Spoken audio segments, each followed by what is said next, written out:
All right, I can only do that for so long.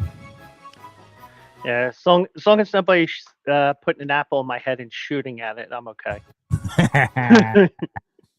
Man, there's a lot of also eligibles this week. There's like a month worth of also eligibles in 1 week this week. We got 5 in the combined between the Oaks and the Derby so far. That's incredible. And now also eligible is coming during the week also. Is that correct? We don't have all the exact details yet, but yeah, it's time or maybe not prime time or the working title is also eligible prime time. Also prime time. I mean, you can veto it if you want, since you're the main guy here and all that. Well, I ain't no main guy, bro. This is your show. You're the main guy. Well, I'm just saying I'm just along for the ride. That's all, man. I'm talking more about the whole network. No, it's not me. It's the guys from Q&A. We're lucky to know those guys. Can we bring? I see we got our guest here already. Can we get him in and bring him in? And there he is. Hey, what's up, guys? Whoa, are we wearing the same shirt? That's not right. Nah, that's Adidas. No, this is Adidas. Adidas. I looked it up from some sports. Meanwhile, I'm just celebrating that the Flyers won last night. Look at you, Quills. You're unbelievable. And AJ, you're looking good though. I mean, I love the color on you. And well, it's appropriate because you're front runners right now. You're in first place. Well, yeah. I am. I don't know if I could put it out there yet, but I have an absolute lock in the Kentucky Derby. Oh yeah, nice. The 2027 Kentucky Derby. No. Oh, okay. Oh yeah. No. Woodburn. My $2.2 million horse. Yes. Will win. You put up how many millions on that? You know what? That's between me and the IRS, I think. And leave it at that. But and Defo, just to let you know, I've got into the horse ownership business as well. That's true. Q's an owner. I should own a few horses for the money I've lost over the years. But they don't unfortunately give you a piece, and nor do they give you a refund. But we're going to make a big score, aren't we, guys? I'm excited about this year's Derby. Wide open is not wide open enough of a term to describe it from everything that I'm gathering so far. And you had a chance to talk to the great Todd Schrupp the other night. I know, AJ, you've been busy with a bunch of people. I was lucky enough to talk with both Kate and Bradar and Larry Colmus, who's going to be calling a race and calling the Kentucky Oaks in primetime tomorrow. Earlier this morning, and I have several friends that are very insightful into this sort of thing. And you could ask 20 different people who they like and get 20 different answers. It's absolutely amazing. So there has been some commonality to it, but I don't know what you guys are thinking about it. But it's a big chance to make a score, and I don't know that you're crazy if you name almost any animal in a race, with rare exception, and say, "Hey, I really think this horse is at least going to hit the board." So, do you have a clear-cut favorite yet that you're going to put your money on, Jeff or Defo, or what are you? Are you pulling these out of the New York Post? What's that? Are you pulling your entries out of the New York Post today? Well, I have my New York Post because they originally had the field with the corresponding post positions and the trainer and the jockey listed here, but there have been a couple of changes. I don't know, Quills, you're probably on top of that, Q. Yeah, we got it right here for you, boss. Boom. Yeah, there you go. Great White and Ocelli are in the field now. So, and I don't know, they're a little distinction, obviously, as they were ineligible on the original 20, and they're both sitting there, as you can see, at 50-1. Are these current odds or are these morning line? I think they're the morning lines. Okay. Because So Happy, who's been mentioned to me by any number of people, and of course has an 80-year-old Mike Smith aboard, seems to be in the early wagering gathering a lot of support. And I think that 15-1 is looking more like 7 or 8-1 at this point. Now, isn't that just because of the name with So Happy? I mean, people want to be happy. So how great would it be to score on So Happy? But when I looked at So Happy, I mean, he does have some monster numbers. Yeah. But I listened to it, and we have it here. So if we play it real quick, let's listen to.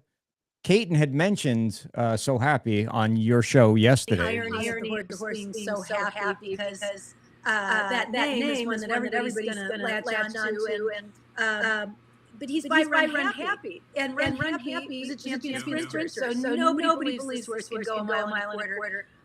I don't think the distance is going to get him, but I kind of, for me, I just wonder if he ran his race in the Santa Anita Derby, and if that take a little starch out of him. That would be my biggest knock against So Happy. I'm not sure why she was echoing. It could be any number of reasons there, but the video itself didn't echo. Which your interview with both Caton and Larry this morning, Yeah, it was a lot of epic. It's just great. And even your Monday show or your Tuesday show, where you had a late scratch with Miramati. yeah. That was one of the best things. I could. It reminded me of, and I'm not knocking you like old time Mike Smith, 80 years old, but it reminded me of back in the day when I was a kid. when we had one TV and it was like this big, and you had to get up to change it. But we would sit around and listen to the radio. Yes. And it fascinated me, and I could sit there forever. And that's what you did to me the other day. You brought me back to my childhood, and I appreciate that. And then I picked a booger and ate it after my nose. It was Yeah. back in my childhood. I appreciate the compliment because I got done with that and I wanted to blow my brains out thinking, my God, that was horrendous. And No. I definitely should. Yeah, it's always helpful to have somebody to bounce something off. Let's put it that way. And interviewing people that are as articulate and knowledgeable and eloquent as Kate and Braid are. I've known her for a long, long time. I don't know Larry Colmus as well personally, but I have interviewed him several times, and I know he's going to be great because he's an announcer. So he's very professional in what he does. And the thing that was good, I was able to put something together. I was thinking I'm going to scratch out also, but I can't disappoint AJ on the very first show here on Q&A Sports Zone and say, well, I'm supposed to be spearheading this movement here, but by the way, I'm out today. No, it was great. And I told you this earlier. My wife was sitting there, and she actually heard me talking to you on the phone. Okay. And when I got off, it was like she was in love. She was all googly eyed. She's like, his vocabulary, his vernacular. And I'm like, with the way. We should be on wife swap. I don't know. I'm looking around now. Stupid. No, my beeper stopped working. There you go. Actually, can I use that beeper at 7:00 when I'm at Harris Philly watching the race? Yeah, do it. Absolutely. Oh, well, what's your success record, Joe Quills, on derbies? That's the one. I was talking to a guy on a radio show earlier today about 2:00, and I can honestly say it's the one sporting event that I've wagered on, or sport that I've wagered on, but only on the Derby. Horse racing, I'm down substantially lifetime. I don't even want to see the number. But this is the one event that I know I'm ahead lifetime. I don't know. And it's weird, too, because I'm not usually good at stakes races or big races. I'm better with the cheap claimer from Beulah Park that's running in the fourth race that you're wondering how this horse is even surviving. And so I feel more comfortable in those kind of spots, but I've had amazing success in the Derby for a lot of different reasons, not the least of which is one of my friends is the king of the futures, and he nailed like 4 out of 5 derbies, all with price animals. So that helped a lot. And then the Country House disqualification, where maximum security was taken down, benefited me to the tune of about $8,000. Yeah. I ended up scoring 11,000 on a race instead of 3 had they left up maximum security. So I've had a lot of luck. Barbaro was a big score for us, and then Mine That Bird, as I was telling in the story, just it came out of nowhere. All the signs from the gods of gambling were pointing to this animal, who you looked in the form and thought, I don't know why he's 50 to 1, but certainly isn't something that is overwhelmingly impressive against these regally bred royal animals. He didn't have terrible breeding, and his credentials coming out of the Sunland Derby certainly didn't scream, hey, you have to bet this horse. But there were some reasons to like him. And for some reason, I just got pointed in that direction in that Derby. So it's a one event, AJ and Joe, that I think I'm ahead lifetime, substantially so for all the wagers I made. Do you get really streaky? Do both of you guys get really streaky when it comes to horse racing, where you're hot, you can't lose, and then you go cold and you can win? What do you think, Joe? I mean, for me, the cold streaks, like with the Mets, kind of outlast the hot streaks. It's like any form of gambling where the stakes are high. Roulette, you're only going to be cashing for a short period of time. In general, you're going to whiff on virtually everything. But in that 2 minutes or whatever, where you finally hit the formula and your numbers are coming in, you have to make a substantial enough score. I mean, how often, I don't know if you guys shoot craps, but I love shooting craps. I've stayed away from it because casino games became a little bit prohibitive in terms of cash flow. But when the table's hot, you're making enormous amounts of money, but it's rarely hot. So you have to really get lucky, and timing and luck have a lot to do with those kind of games. Casino games, blackjack, the same thing. You walk up and they have the dealers got "Foo from Cambodia" on her name tag, and you're thinking, I better walk away right now, right? That'd be it. They brought in the cooler, but hot streaks tend to be short-lived. Would you agree, guys, that you're Yeah. only going to be hot for a brief period of time? The table's only hot for a short period of time, and you're handicapped, and you kind of have to hang in there when it's not going your way. Even early in the card on Derby Day, you don't want to lose all your money before you get to the Derby, which a lot of times I've done. Oh no, you don't. I don't. You're I just do disciplined, though. the, You're the Derby. That's it. I'll check out Or everything else that day. But there was about a 2 or 3 year stretch where we would go to the Palm Beach Kennel Club up here because Gulfstream was too far to drive. Sure. And you just reminded me of this with Barbaro. It started with Barbaro, but then Barbaro was the heavy favorite in the next race going in the Preakness. So I said, how do we beat this horse? And I feel so bad Broke for down. what happened to the horse Mm, in the yeah. Preakness. But I want to say it was De Hare or something like I forget the horse's exact name, but we had him and he won. So I was, Bernardini. Bernardini, Bernardini, yes. Who figured in that race, although there was such heavy favoritism for Barbara. Like, I think Barbara went off like 3 or 5 in Yeah. that race. And I was with a girl at the time, and we had to go somewhere, which was blasphemous, that I would not be able to watch the Derby. But it just didn't time out right. And if we didn't leave before the Preakness, I was going to be in hot water with this woman who I was pursuing with great intensity. So anyway, we jump in the car, and this was out of time. I don't know if this is even available. Is the Derby broadcast on any local radio station anymore? Is it not significant enough? Because sports radio has gotten to the point where they don't broadcast big events. You can barely find the Super Bowl. You have to tune in some Spanish station here. It's find got to out be how on big that- Sirius XM. I would imagine everything's on Sirius XM. And Oh yeah, unfortunately, but you guys are sophisticated. I'm talking about. I just have like an old AM radio, like in a Buick, where you push I the station. But tell you the truth, I never even thought about that. yeah. So anyway, yeah, I'm sure you can get it on satellite radio and things like that. But so anyway, I jump in the car, and I just emptied out, thinking Barbaro was a cinch in this race, and everything else was a secondary consideration. So you're trying to maybe hit some kind of try or superfecta with bombs underneath. And I remember turning the radio on. We get in a car, and I hear, "Oh, something's happened. Something's gone terribly wrong with Barbaro." I'm like, only me, right? I mean, as soon as you're betting a horse with extreme confidence, all of a sudden something bizarre happens. They get left in the gate, the jockey falls off, and unfortunately, in this case, the animal got seriously injured. But Yeah. yeah, no, it's. I mean, I'm glad. Yeah, I mean, you benefited from it. I did not on that race. I got it was very absolutely annihilated. bittersweet though, Yeah, because I prefer animals to people sure. all the time. Yeah.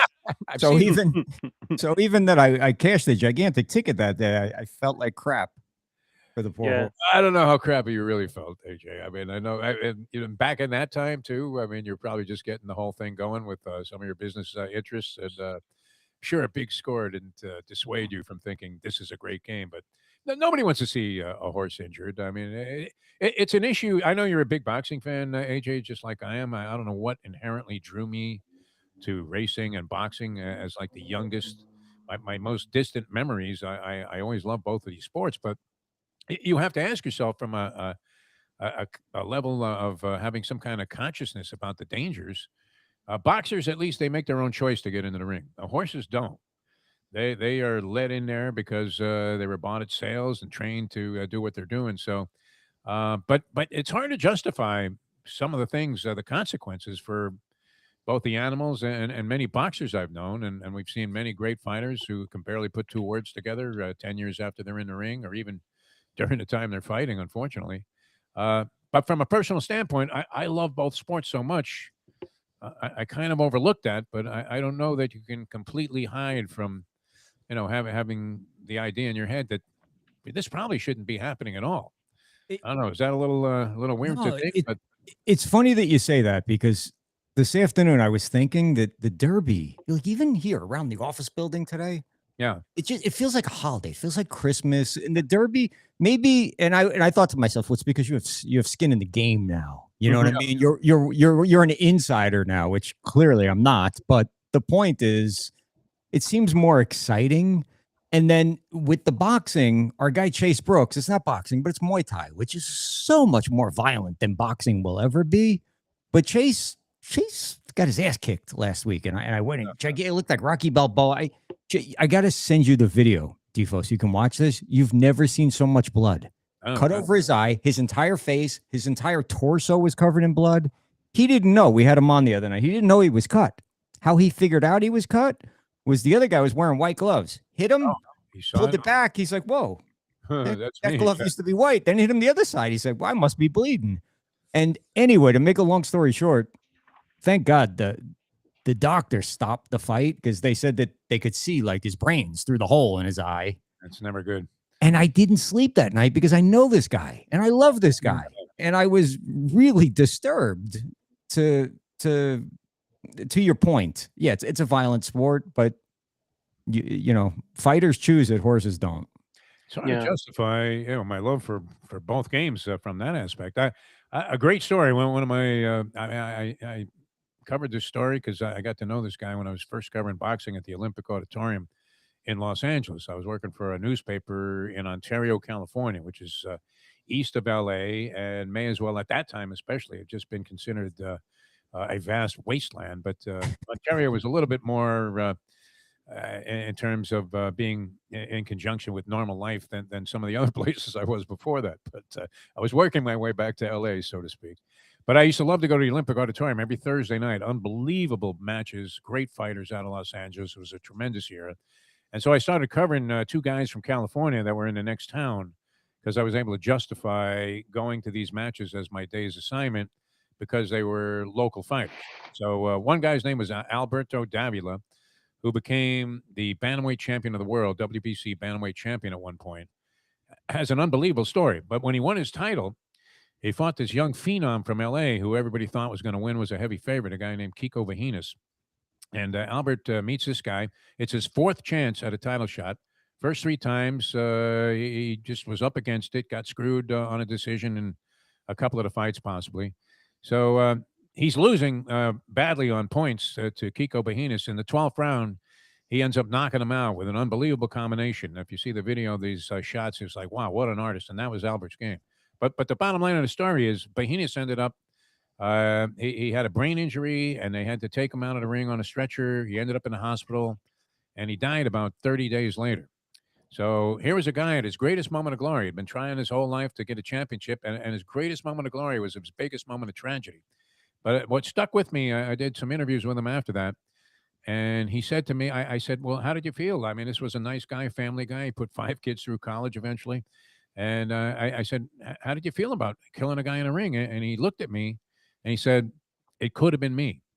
So those guys know the risks that are involved, and that kind of stuck with me. But yeah, from the standpoint of just watching blood sports, like you and I both love, AJ, from the conscientious side, maybe we shouldn't embrace it as a must. But like you said, I mean, the animals, they don't make their own decision. Whereas a fighter knows, as Albert said, Alberto, he knows the risks. Could have been him. So, but that's kind of a morbid approach. I mean, the Derby is very festive. I don't know. Is the wife going to be wearing a hat? I know Quills is going to be wearing a hat of some sort.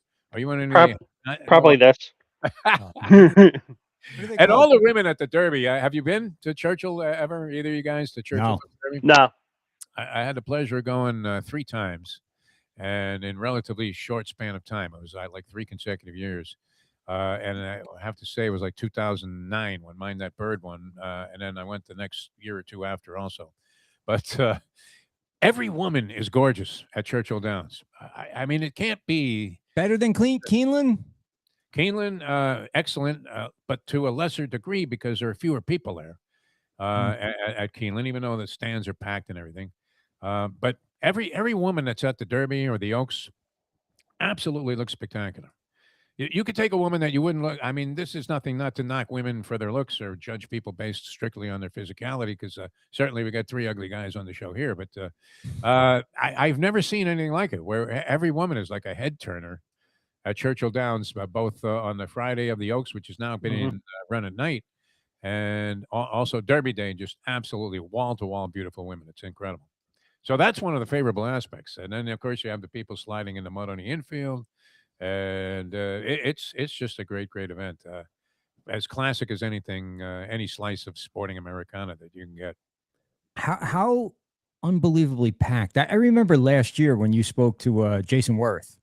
Yes. And he was on the move at Churchill, and they were trying to. The people working there were trying to throw him out. Do you remember that? He had to duck into like a broom closet or something to do the interview. I'm just crossing my fingers, hoping I can deliver this show for the organization, the platform we had at the time. And I don't want to get stiffed because, obviously I wanted this thing to come off, and there's nothing worse than this kind of failure. I didn't know Worth. I mean, I got his number through a friend of mine. And he seemed like he was perfectly. I mean, he turned out to be a great guy, but they were trying to throw him out of some buffet or something, and he actually owned a horse that was in the Derby. Yeah. So, yeah, but they had no idea. They're looking at this long-haired guy in a funny-looking suit, and they're probably thinking, some waiter that was instructed, "Don't let anybody in," is literally tossing this guy out as he's in the middle of doing the show. It was hysterical, and to his credit, he just hung in there and did a great job for us. Is it possible that they were Biden supporters and they thought that it was Kid Rock? So they were trying to the track. Is that what it was? A conservative there in Louisville, I would have to say that looms as a possibility, AJ, as a political observation, no doubt. Have you looked at the Oaks at all yet, Defoe? Not really. Caton had some things to say about the Oaks. And do you like that bet, Joe? The Oaks Derby double? Because I have no luck on that. 0.0. The only time I think I hit the Oaks was when Rachel Alexandra won, and she was like 1-9. And that was before Mind That Bird. I mean, if you had wheeled Rachel Alexandra, you actually ended up making a score, as prohibitive as she was as the favorite. But are you a fan of that bet, those combo bets, 2 days? Not necessarily the pick 6, but I may dabble in maybe a 2-day pick 4 or a 2-day pick 5. Something that's like at that 50-cent increment. But Churchill Downs will have a $1 minimum. But I do dabble into 2 days once in a while, but I kind of like doing, aside from the Oaks double, if I do that, maybe everything will be a 1-day thing. Yeah, for me, it's clean the slate. If I get clobbered on Oaks Day, then I want to come back with a clean slate for Derby Day. Although, as wide open as a Derby is, if you can pick the winner of the Oaks and do a wheel, it will cost you, I'm assuming they have dollar doubles on this thing. I don't know if they raise the stakes there, but for $1, you're throwing a 20, which you could throw on the nose of whoever you like in the Oaks. If you like somebody at a little bit of a price, so maybe that's more beneficial, or maybe you do both. But for the dollar double, might be worth the wheel, because it wouldn't be impossible to conceive of somebody at 20-1 or greater winning the Kentucky Derby. Yeah. And if you have a horse that's maybe 5-6-1 that wins the Oaks, you're probably getting a big overlay payoff on it. Yeah, and I can confirm it is a $1 double. Okay. And also, our producer's hard at work, so I got to let everyone know. Where can you find? It's not on. We don't know if it's on AM or FM, but on Sirius XM, Mad Dog Sports Radio will broadcast the Kentucky Derby on. Good. So thank you, Stephen. So Stephen also has the live odds on the Derby when we need it. I'm just going to go out. I'm not going to waste time. I got other things to do today, so I'll leave you guys. I'm going to give you my Derby winner right now. Here you go. All right. There you go. That's all my money is going on. All my money is going on. Was it Pyomai or whatever that horse's name was? Yeah. There you go. Yeah. Has there ever been a horse named Tony Soprano? There should. You know what? How is there not? Yeah. Or Bada Bing. Bada Bing. Yeah, there might have been a Bada Bing campaigning somewhere. Maybe. And you know what? You're going to make me look through FanDuel Racing for this now. Just quick things. Stephen can do it. He's producing. He can do it. Yeah, but I think he needs to have an account to do what I'm doing. Stephen has got skills. He was taught by the man who refers to himself in the third person. Yeah. Chris Visser, like Ricky Henderson.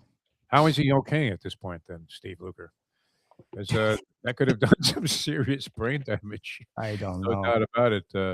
Yeah, well, one of the stories that cracked me up, though, and I caught this in the New York Post the other day, and I love this. I was talking about it on that show when I was just rambling schmuck on the Tuesday edition of the show.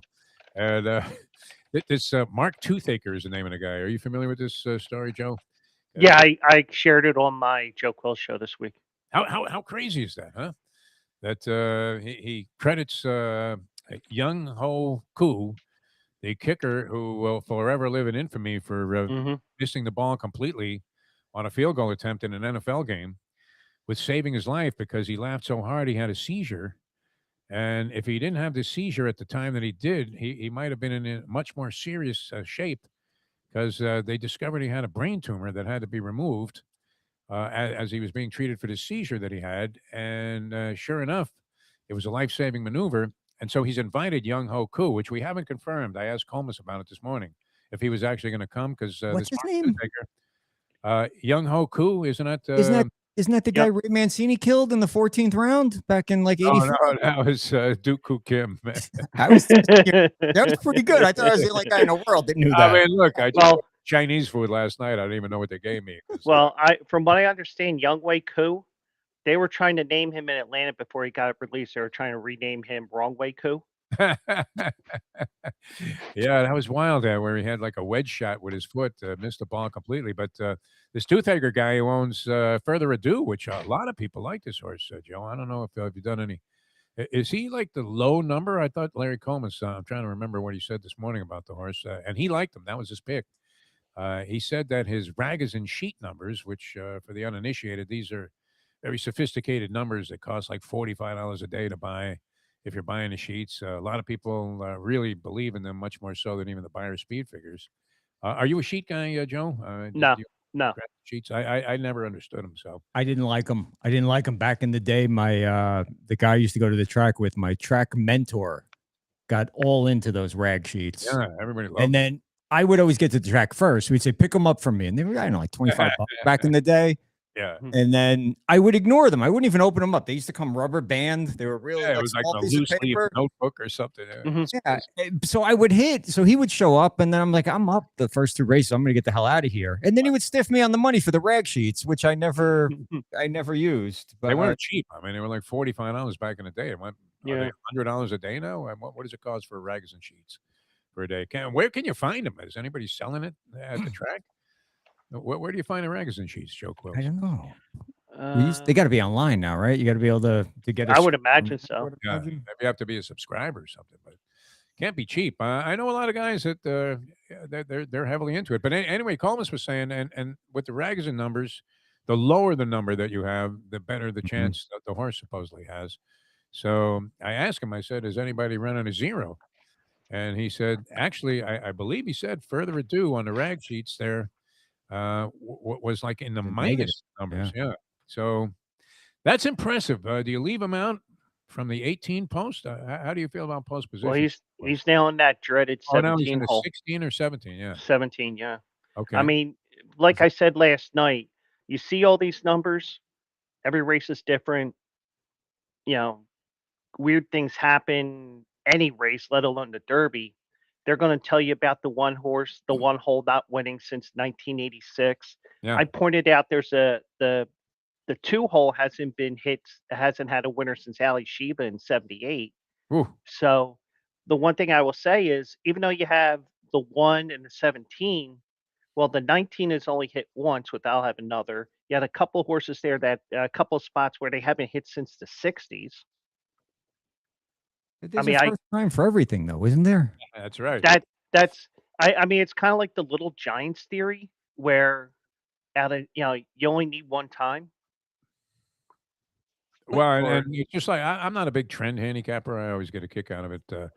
I know a bunch of guys that are huge trend handicappers in football, and I mean, I don't know. Does it matter what happened between, say, Army and Navy in 1953? Is that relevant to what might take place today? So when you're including these kind of things in your handicapping factoring, I'm not sure that those numbers are always relevant. So eventually somebody, I'm with you, AJ. Somebody has to win from the 1. Somebody has to win from the 2. Somebody's going to win from the 17. It's an inevitability. We may not be alive to see it, but it has to at some point in time. You would think change, but the fact that nobody's Yeah. won from the run hole in 40 years, you have to also look at who's been in the one hole. Number one, and look, it depends too on how if you had a speedball out of the one hole, Joe, wouldn't you be happy? The horse just goes right to the front and never looks back. I'd be worried about what speed is to the outside of me as well, because, Yeah. like, for example, when we look at the race here, um, the 17 6 speed, who's going to be in the 16 hole now, that horse is going to go for the lead, and he may cancel out that speed from Litmus Test and Renegade. All right. Yeah. But Go ahead, AJ. Renegade can come from off. Right. Yeah. And also, I mean, how much do you have to factor in Irad? Because look, because of Renegade, my horse last week came in like 9th place because Irad usually rides the town. And Okay, Irad was gone, and we had some, I don't even know who, I think he was the guy who shovels the horse poop off the track, was the jockey, and he totally screwed up. But I mean, Irad is not, if not the top Yeah. jockey, he's in the top couple right now, isn't he? I would say number one. Yeah. And not even.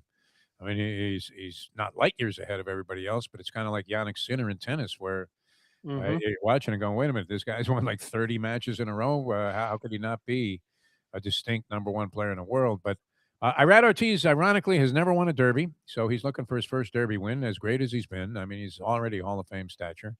And besides that, he's already had 2 of his Derby mounts break from the one post previously. So this is his 3rd time in there. And Todd Pletcher, as bummed out as he was, I mean, he was distraught when he drew the one hole with Renegade. And he said that he was on a plane at the time that he learned of this situation, and he had to ask for a vomit bag because he was just ready to kill himself. But he mentioned, I saw an interview with him online, and he was saying, well, I read at least he might have learned something about the difficulties and what you have to do to navigate your way through it, because he's already been in the one hole 2 times previously. And I would imagine, Joe, that's within a short period of time, because I read it's not like Iran's been riding for 30 years. So, Yeah. and then you always have to be fearful, as I said, of the 80-year-old Mike Smith, who is now in his 29th Derby. And we know that this guy's a money rider. I mean, he's much more selective at 59 than he probably was before. And you don't see as many horses in the fields in California, so he's not in every race.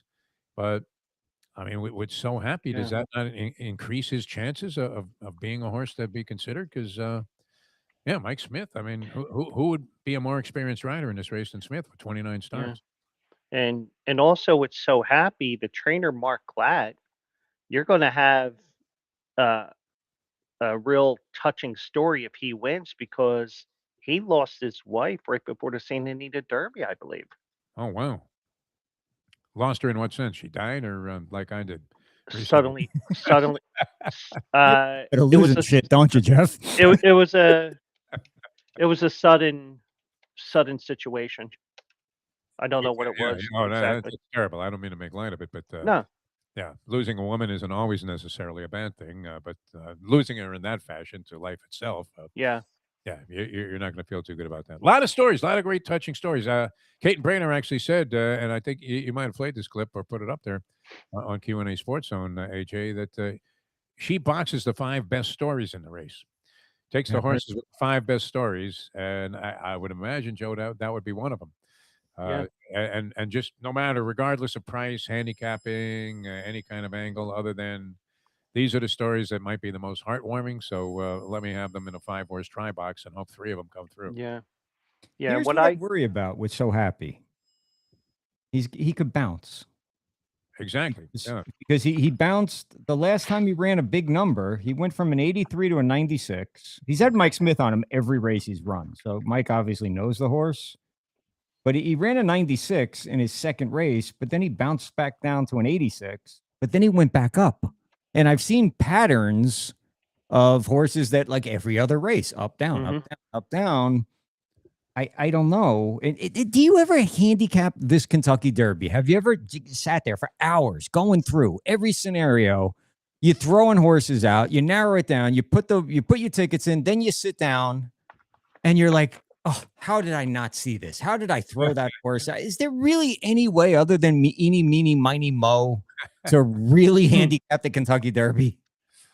I think you can see certain things. The best thing is if you spot a horse, and Joe, you could speak to this as well, that's sort of rounding into form, that Yeah. maybe doesn't show a consistent winning pattern, but nonetheless, I think the Puma may fit that criteria where even though the horse was third last time out in the Florida Derby, it was three noses on the wire. Commandment, giving a lot of credit for being a real tough warrior type of racehorse. And Chief Wallenby was also right there at the wire. But the Puma might get lucky this time. I mean, he just got nosed down for second. I happen to be sitting with a guy that had money on the exacta with the other two horses on top of the Puma, and he blamed me for the loss at the wire. I mean, I was supposed to have dinner with the guy. He says, "You leave now." I'm like, what are you talking? I had nothing to do with this photo. He says, you said he's got it. He's got it. But might be one of those horses that's sort of rounding into form. I mean, these are 3-year-olds. It's still not halfway through the 3-year-old season. So I think you can look at certain things. And then there are horses that obviously, seem to have accomplished way more than some of the others in the race. And I don't think you can always ignore all of them. The good news is that the favorite's probably going to be 5-1. So you really can't go wrong, especially if you can get a couple of double-digit bombers in there behind, and you key that horse on top and exactas and tries. You could end up as wealthy as the retired Joe Quills, and just be sitting on a stockpile of money at this. And I heard Caton talking about this the other day, and we got the clip here somewhere, but she was echoing, so I don't know if I want to bring it back. Bafford's other horse that nobody's talking about, Potente. Yeah, what do you think, Joe? Let me look at this here. I think I get the feeling this is going to be a speed horse, but I think with 6 speed, a couple of gates over from him, I think they could be canceling each other out.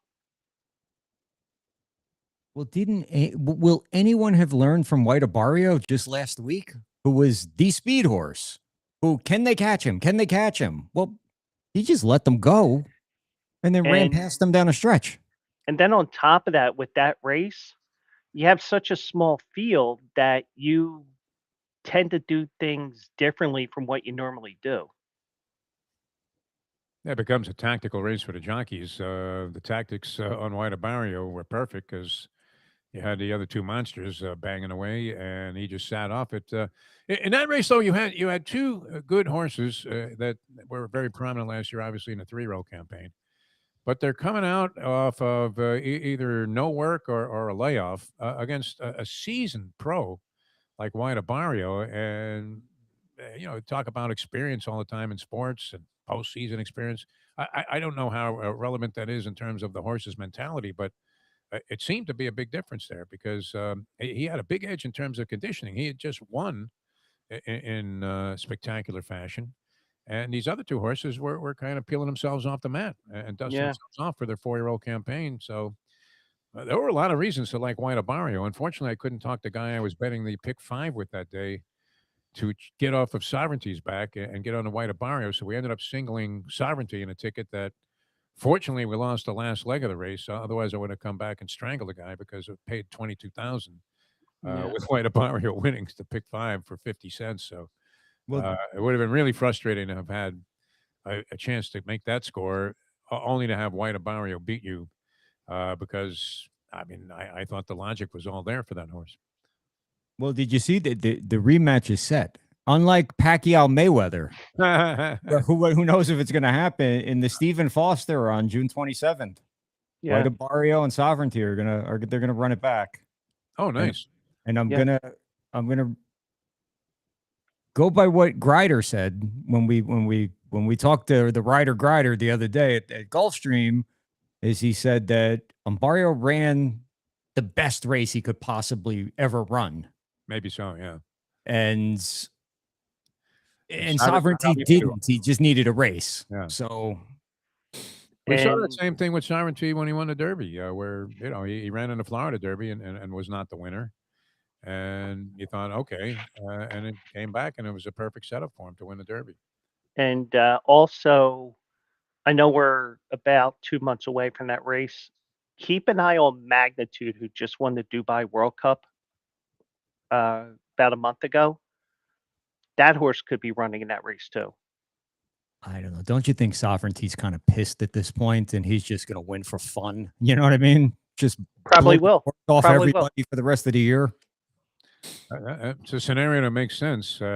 Just as you were looking at the plot for this last race and thinking, and you always, with a horse coming off a layoff or that's just rounding into form off workouts, going against some more competitive animals, more recently competitive, that's always the time to try and take a shot to beat an odds-on favorite or a heavy favorite. That's usually where I'm betting against that horse. And if it wins, they win without me. You aren't going to make Yeah. that big of a score anyway with Sovereignty on top. But that's always the time that I would take a shot against or a stand against a horse that probably has better credentials and maybe overall a Mhm. better horse, but unfortunately just wasn't in the right spot that day to pull off a victory. And as you said, should be AJ a springboard for that horse to Yeah. really shine on the 27th of June. But don't you feel bad a little bit for journalism, though? Like always, Not he's really. always I going mean, to be the journalism's bridesmaid. dead. I mean, that was the big thing. Look, journalism in general, look what's going on. We discovered that Diana Rossini was actually sleeping with Smoking Joe Philbin when he was coaching the Dolphins. I mean, that's where journalism is at today. Just idle speculation. So I like that horse. I mean, of course, we had a little relationship going with Umberto Rispoli, who rode him last year in Yeah. the Triple Crown Series and eventually lost him out. And he had a tendency to get this horse in incomparable trouble, including in short fields. He got in trouble in the Santa Anita Derby that he eventually pulled off and won. Got in trouble in the Kentucky Derby. He did win the Preakness, but had that horse in all kinds of jeopardy in that race. So, real good horse, but unfortunately, I mean, as you look at Alidar and some of these other horses, Mhm. I mean, you can be a great horse and just come along at the wrong time. Can we? Do you, Defo? Do you have? Do you have the Oaks line up there in front of you, the post positions, or? No, I don't. We're No. gonna have to rely on Quill's Well, no, expertise here. I guess I guess unless you like a name, Oh, look at that! but I got How about I Steve? know, I Lee? think I'm ready to I think I'm ready to put a pick out on the Oaks here. Oh, nice. Well, who do you like? I'm gonna box. I like the 9. I like lightly raced horses. Now I heard Caton yesterday going on about how a horse only ran 2 times and that's not enough to get beat at the Derby. But I don't know what was Smarty Jones. How many races did he run before he ran the Derby? 3. Yeah, I don't remember. Go ahead, Joe. 4. No. 4 or 5 because he ended up getting a $5 million bonus by winning 3 races at Oaklawn, the Okay. Rebel, the Southwest, and the Arkansas Derby, and he ran in the Remsen in New York. So it was actually it might have been 6 because he had 2 races at Parks too. All right. Well, it was somebody else then. Yeah. I was thinking about a recent, and when I say recent, I mean like the last 25 years because time flies the older you get. So everything is recent. But Mm-hmm. there was a very lightly raced horse that won the Derby recently. But I had like in this Oaks, I like always a runner, the 9 horse, the where is she here? Always run 10 to 1. I like Prom Queen. Prom Queen seems to be rounding into, I mean, she's just moving forward all 3 races so far. She's got 2 wins, a second. She went from a 73 in her maiden, where she came in second. Then she broke her maiden at 83. Then she went to a 90. So if she continues at that clip, she's going to run a 95, 96, 97. I don't know. Always a runner is 2-0, ran twice. First time ran a 59. Next time ran an 89. So this horse is either going to bounce like a crazy ball or maybe annihilate these other broads. And then I'm gonna put the 6, My Miss Mo, into the trifecta there. No, you're not. She scratched. She scratched. You can't Oh, lose there. Yeah. that gets me off the hook because my wife's nickname is Mo. So I had to all right, good, because I didn't like that horse at all. So I'm gonna throw that one right out and look for another one. But I couldn't not do a Mo. And every time I'm at the track and there's a Mo running and I don't do it, the Mo wins. Mhm. I used to. You talk about bad luck. Uncle Mo. used to. Remember Uncle Mo? Yes, Uncle Mo. I do. Mm-hmm. And I used to play. Like, you have number. You guys have numbers that you play no matter what. Just trifecta. You Yeah. got number. Yeah. All right. I always play the 7-5 and box them 5-7, 7-5, 7-5. My birthday, and before my my beloved mother passed away about 4 or 5 years ago, I actually told her I waited till she was actually on her deathbed, and I said, "Mom, I wish I was born on a different day because I've lost Yeah. Well, so much money on this 7-5. But when it does come in, it's been very fortuitive, for me, fortunate for me, because and people hate that when your numbers come in, and all you did was Yeah. get numbers. They hate it. hmm And they figure you have it every time, which it's impossible. I mean, you'd lose your ass if you had the same numbers every time. hmm So I mean, as soon as the 7-5 or 5-7 crosses the wire, everybody that I hang out with goes, "You must have it, you must have it." And they start coming over to borrow money because they're looking at 2 bombs, and then you don't have it. hmm Maybe you just missed it because there's so many races going on. hmm Then the guy will accuse you of, well, you only bet chalk anyway. Like, is there a bigger insult to any gambler than to be accused of only betting favorites? There's nothing more hurtful hmm than having somebody think that you're a stinking lousy chalk player. But yeah, I always bet 5-7 boxes, 7-5, and like I said, I wish I was born on a different day. I don't know. Do you have your numerology? AJ, Maybe. no? Yeah. Maybe the more I'm thinking about it right here, I'm self-reflecting right now, is that maybe I shouldn't be giving out any picks at all ever, because I used to play 7-1-3. My birthday, sort of 71 March. And I played it for like 2 years straight. Just every trifecta, every race there was a try, 7-1-3, 7-1-3, straight. Just play it straight. Never came out. One day I was at the track, Monmouth Park. It was a weekday afternoon. And I said, you know what? I'm going to go home with that $2. And then my friend, I saw that night, he goes, "You hit it." And I said, "I hit what?" Because I paid like $12,000. I'm like, "What did?" He goes, 7-1-3. I'm like, Oh, son no. of a bitch. And then there was another time I'm flying home from Vegas. And always, for years, I put my last 20, my last 40 in that slot machine at the airport, and I go home broke. Sure. So sitting there one time, and I'm playing a Wheel of Fortune for like a quarter progressive slot. And I said, "No, you know what? I'm going to walk away with this $20." So I go sit down. Somebody else comes, sits at the machine, hits the progressive for like 350 grand. Mhm. Delayed my flight because the guy was on my flight. So they had to do all the paperwork. And I was, I said, "I'm never coming back to Vegas." And I did skip Vegas for a good month or two at that point, and then I end up getting sucked back in. But Yeah. I maybe know that you want to experience. listen to my picks, Yeah. maybe. I got 2 things here. First, the 5 pillow there, that's because of my dad. Because the last, especially the last few months that he was alive, just to keep him occupied and things, he would go to me and say, "Oh, play all the 5s at Parks for me today. Play the 5s here at this track for me today."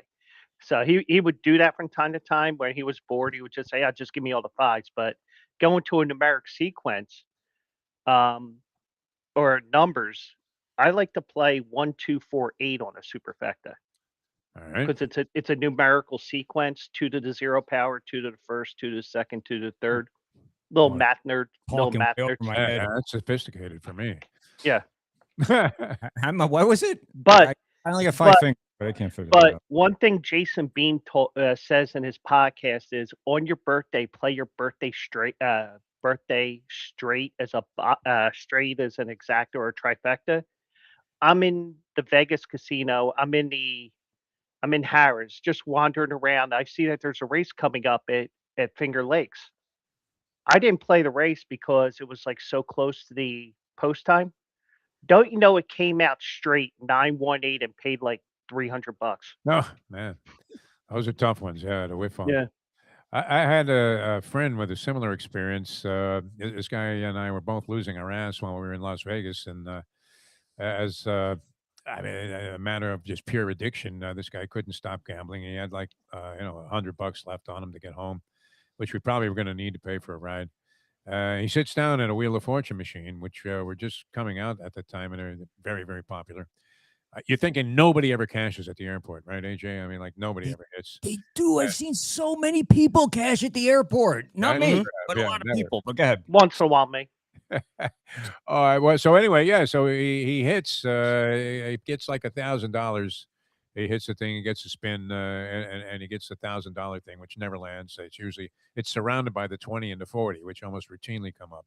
So now he's got a grand coming, and the plane is getting close to boarding, and it took him forever to get paid, just like you said.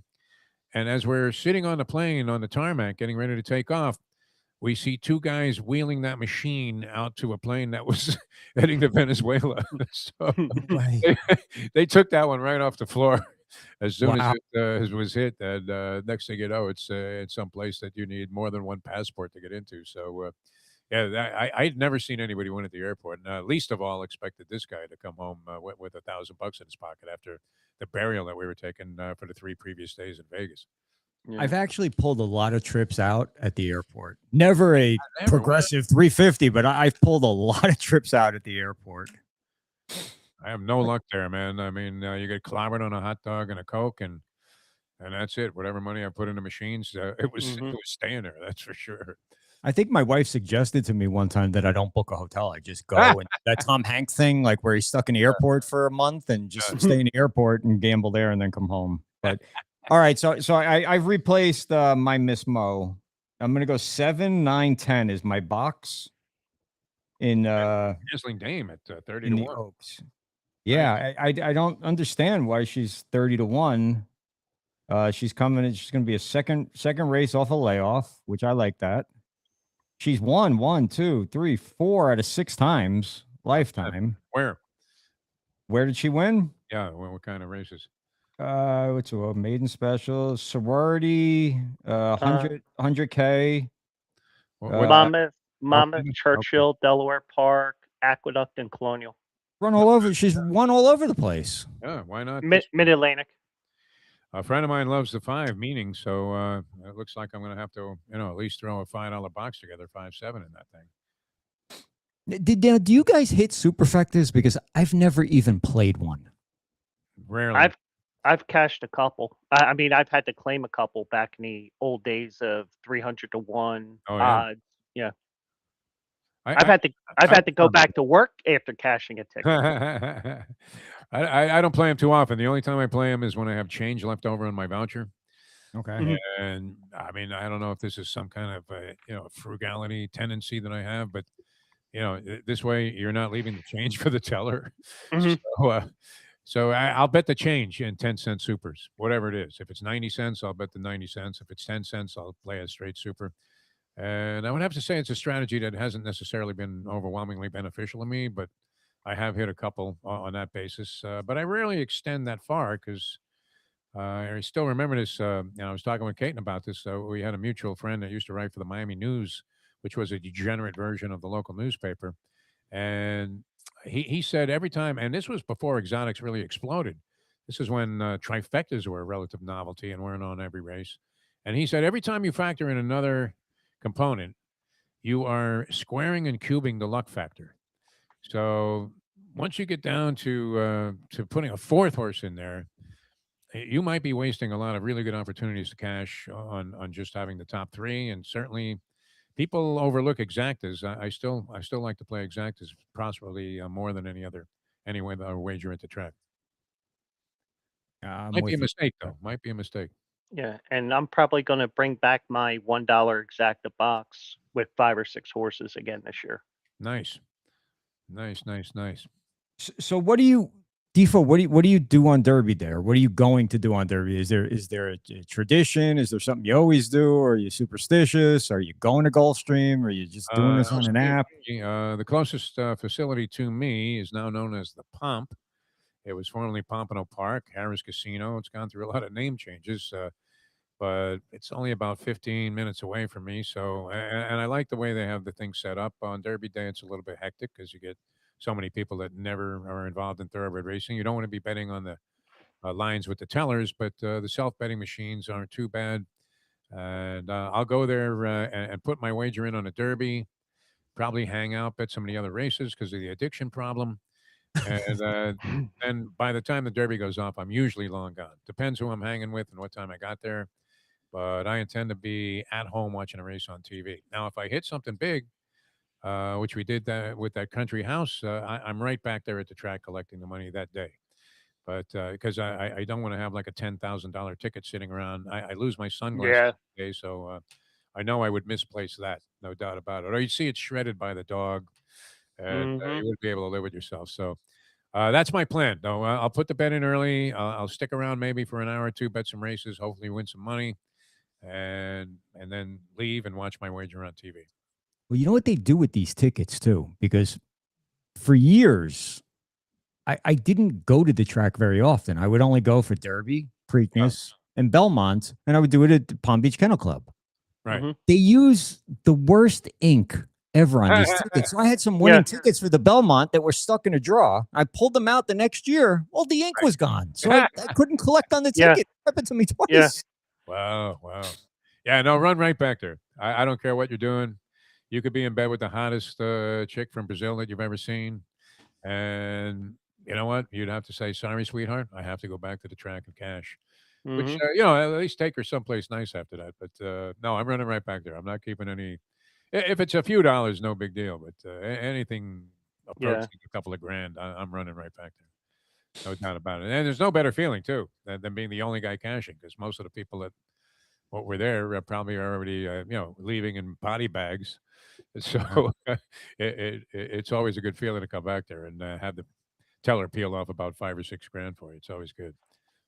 There was a you ever get in any trouble at the track? Either one of you guys? Like you ever end up in the security office or have No, the cops? never. No, I usually worked at the track, so I've had this twice. yeah. Oh yeah. I took my kid brother, Jay, he was like 17. And this is when I was sort of like a well-known guy at Monmouth Park because I Yeah. was connected to a guy who everybody knew. And anyway, my friend wasn't there, but I took my brother. My brother went to place a bet and they flagged my brother. And I'm like Dorothy, it's me.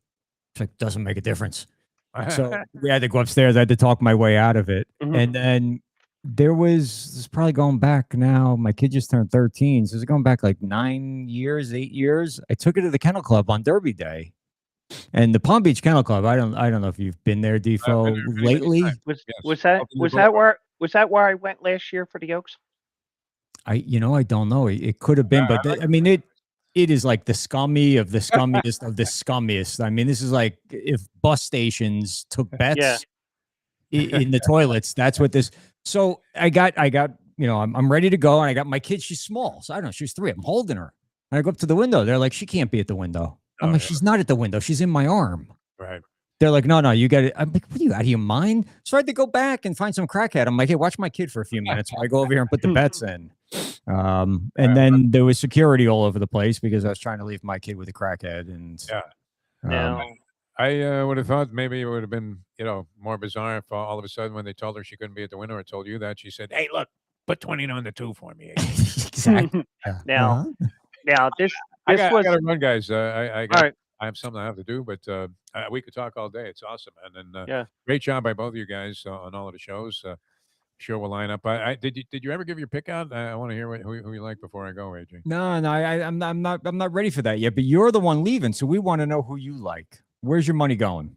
All right. I mean, this is very, a premature evaluation. I've sort of been talked into using So Happy. I'm going to make this. This will be my 5-horse trifecta box that I'm trying to narrow down. I don't know that I have the 5 just yet. Okay. I'm going to throw in the Puma because I kind of like that horse myself. A buddy of mine who's very good at Kentucky Derby handicapping and this sort of event likes Incredibolt, trained by Riley Mott, not Bill Mott, but Riley Mott, who figures to be a pretty good price in there, 20-1 morning line. So I don't mind throwing them in. I'm convinced maybe that Further Ado has to be used at least as one of the 5 in the trifecta box. So that puts me at 4, and I have to figure out. I'm going to leave out Renegade, which may lead to be a big mistake, but I'm hoping he's off the board. And I'm torn between Commandment, who Larry Comas liked a lot, and I may throw in this Emerging Market. Just You've been talking about that horse Yeah. all week. Todd Schrupp, I put the fake gun to his head. I said, "You're not getting off of here until you give me a pick." Yeah. He gave me emerging market. He thinks he's peaking at the right Oh, time, that's despite not the good. 2 races. I love Schrupp. I've known him 30 years. He may be one of the bigger kisses of death when it comes to handicapping that I've come across. Yeah. We used to put those pick six tickets up on TVG. Mhm. This was when they were letting them handicap. I think eventually they just struck them down because Yeah, they're more worried about the win wager. well, no, he put up a $120 pick six ticket. It seemed like they were really encouraging people to do Mhm. this. And of course, first leg, he'd have every horse but one, and that horse would win. Mhm. He just seemed to have that kind of luck. And eventually, everybody, that watched him, even though he was a great television host, and obviously you found out he was very Yeah.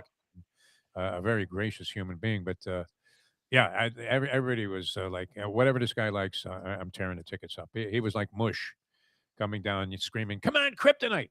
in the Bronx. As soon as Shruppy liked your horse, whoosh, just throw him in the garbage. But Well, all speaking right, of Bush, Frank the Bank is going to be joining us here in a little bit. oh, good. so, All right, yeah. nice. Yeah. Thanks, Gene.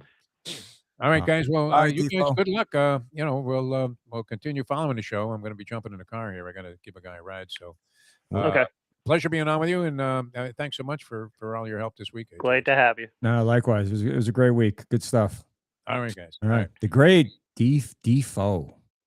Now, I have to tell this story, Good. and unfortunately, Defoe's not going to hear it, but did not get me into trouble, but I kind of wiggled my way out of it before anybody could even trace the ticket. I go to put in a wager at Harris Philly, Mm-hmm. and I don't know if it was Preakness or Derby. I see there's a voucher there, so I put my bets there, and my tickets are right on top of this voucher. I look at the voucher. My buddy Mike, who's with me on Monday nights, and he's the type of person. Well, he'll make a scene like "Holy bleep," even though he won't say that. I said, Mike, go outside, go out into the deck area where you can watch the races at Harris Philly Harness Track, and don't make a reaction when I tell you this when we get out there. He goes, okay. So I go out there. I show him the voucher right before I make another wager, so it'd be harder for them to trace because they can trace these tickets and find out who tried to cash his ticket in or try to cancel it. I had like a $93 voucher that somebody left there, Mm-hmm. and I picked it up. And I quickly put it on a race at Emerald Downs because I love playing Emerald Downs for whatever reason. So I quickly put a race in so that it would be harder for them to trace and cancel. So I ended up with a free $90-some voucher. Beautiful. Now, granted, that day was a bloodbath. But what's wrong with that? No, if somebody leaves it behind, what you're not supposed Yeah. to take it? No, I'm going to take it, but I've heard from a couple of different times when I was at parks and everything else, they can cancel that pretty quickly if you get to staff quick enough. Yeah, but usually when somebody leaves the voucher behind, like me, I hate technology, Joe. I hate technology. Like the machines. When I was in Ireland, I did something. We went to me and Chris Lippitz went into the bookmaker because both Impractical and Keepsake were running. And again, I'm in another country, even though it was English, it's all still different because it's in pounds and this and that. And I thought that I put the whole 20 pounds. I ended up putting 2 pounds, and I left the other 18 pounds in the machine. So somebody who walked up behind me, got my. And I've done it a couple of times too. So yeah, I want to go back. I want to go way back. I want to bring this in, and Frank's going to be joining us here in a second. But Joe, so I found this online today. All right, and this is an analysis of all the entries into the Derby. All right. And it's got their odds. It's got their buyer number. I think at this point, just about everybody, even if you're a once in a while horse player, is familiar with the buyer speed figures. Yeah. And then the trainer and the jockey and the sire. And Joe, so much goes into this sire. Like I've been chirping about Woodburn for almost a year now, and the horse hasn't even run yet. Yeah. But it's because of Puka and yada, yada, yada. And Puka banged out Mage and who was the other? Flying Mohawk. And then who was the one last year? Bayaza. if she banged out Puka, No, never mind. yeah, no, Pushed it out. yeah, pushed it out. Exactly. You get what I'm saying. I know what you meant. So there is this, and who the heck was I hearing about? God, I'm learning so much that I thought I knew everything about horse racing, and apparently I know nothing. Yeah, irrelevant at this point. But so the sire, do you have to come from good genes to be a good racehorse? It Or- helps. Yeah, I know, obviously it helps. It helps, but I mean, like Smarty Jones didn't have the best, didn't have the top notch, or he wasn't exactly regally bred. He was just a freak that ended up winning 6, 7 races in a row before he lost in the Belmont. But it does help. Like for example, I said to Todd Schrupp, I said, I see Albus, I see his sire Yalpan. That was a sprinter, and the pedigree is leaning towards sprinting with Yalpan's offspring as well, with the furlongs per win that with his offspring. So, but a lot of this, you could take it for what it's worth if you know the pedigree, but also if you're also amateurish with handicapping, and trust me, you're going to see a lot of them on Saturday at your local racetrack, OTB, if they still have them. Well, technically, everything's your phone's an OTB now. Well, like Palm Beach Kennel Club. Mm-hmm. But you're going to have people are going to say, "Oh, this horse is bred by whatever," but but the thing is, I will also tell you, when we go through the race on Saturday as well, I'm going to try to pull up some of the sire stats that I'm quoting right now. Okay. Like for example, I'll preview it for Saturday. Like for example, Pavlovian, the 16, Pavel is the sire. He's run longer, but I don't know what his breeding situation, if it's a private ownership or anything like that, or his wins per offspring at furlong distance is so much lower than the rest of these other horses that you're showing right now. So I one thing I always tell everybody is take it with a grain of salt, because like for example, my horse, the Shippy 24, where they're going to announce news next week about him. Life is Good, the sire. You're not going to be able to go by these stats until next year, next January or February, because of the fact that he's a first-time sire. His first offspring are hitting the track this year. Yeah, he just had his first winner, right? Basically, Yeah. a few weeks ago at Yeah, Keeneland or Oakland or somewhere. Keeneland, yeah. What is this? So on this chart, and I don't know. You're gonna have to like. I wish I could zoom it in, but maybe I can. Let me see. What if I go like this with it? What if I put this over here? That's not. No, they don't want to see me that big. There we go. Check. There we go. So what is There we go. DOS? So for novices, what was DOS? So after the style, and the style obviously, Yeah. if he's going to go to the front, if he's going to come from behind, if he's going to come off the Mhm. pace. But what is DOS, and what the hell does that mean? DOS stands for dosage, and I admit I don't know how exactly they draw that, but I do remember from going to my local newsstand. Remember those? Mhm. I remember that anything under 4 is good, and you should be able to get the distance.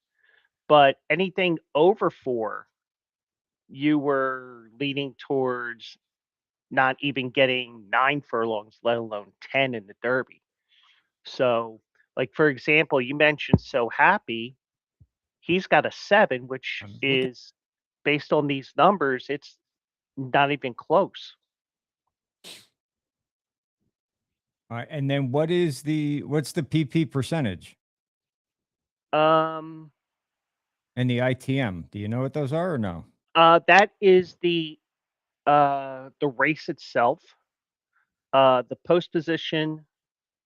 Now you have to mentally say, well, Further Ado is now in the 17 hole, and the 17 we know has not won since 1930, when the the institution of the starting gate at Churchill Downs. So you do have that. But like for example, and in the money, that's going to be at least what I saw with the article that I was citing on last night's show. I was citing top in the money was considered top 5 in the article I had, which basically was if your ownership group gets paid for running in the Derby, because they're not going to pay all 20 horses to show up. This type of race, you will see in the very top of your page, you're going to see, oh, winner gets 60%, which is $3 million or somewhere around that range. 60, 20, 11, however it figures out. Yeah, so it's on. So let's plug this real quick. And we should make a formal announcement and all that sort of jazz, but QNARacing.com. Okay. Yes. That's the racing leg of Q&A Sports Zone. And it was up there. Yes, there was an article. I forget if it was Dexter or Samantha or somebody, but Kentucky Derby winner gets 3.1 mil out of the $5 million purse. Second place gets $1 million. Not bad for second place, and not bad for being the first loser. $1 million, $500,000 to third, 250 to fourth, and 150 to fifth. And then I'm assuming it still scales even after fifth. You probably get a few bucks. I would imagine, right? Is that? I think they just pay top 5. 46. Yeah, you're right. Okay. Wow. All right. Yeah, the articles are up there. There's breaking. There's the latest news, especially on the Derby, big name horses, is up there right now. And you got my pick for today in the Grade 3 race on the grass. Exactly, Quills picks winners, and the cool thing, and I saw this just before we came on. It was about full effort getting scratching today, but in the article, there's a link directly to Larry Colmus and Defoe's interview this morning. Right. Which is very cool. And then I'll link to this show right now. So pretty cool. We might have ended up at a good spot. Should we bring Frank the Bank in here and find out what he likes? And he's gonna have a lot of picks because Frank, he gets into this. He leaves no stone unturned. Sometimes I feel like he turns over too many stones. I don't know. And he's the most genius horse player I know because he does so much crowdfunding and he gets the masses together. And then they let Frank drive the $750,000 Ferrari all by himself. So how you doing, buddy? Good. How are you guys? Can you hear me? How's my mic? Is it on? Doing good. Sound good. It's perfect. And let's get this out of the way right now. Bet Brawler Sports is coming. I know Frank I saw that he put out there, or he had said, or he had mentioned it somewhere, like early this summer. I think before the Belmont, Bet Brawler Sports is going to be the place to go to find Frank. And hopefully he keeps coming around to Q&A because, Sounds good. Thanks for having me on, guys. I appreciate it very much. I thought you just sit at home and handle. Of course, as soon as we start doing this, my dogs start barking, right? That's all right. I'm sorry. We prefer dogs. We prefer your dogs to you anyway, Frank. So it's all good. Guess I should have closed the door so I can't see out the window. Too much info. Now, where am I going to do this? From my backyard. We're always doing it. I'm sorry. These goddamn dogs are making me nuts.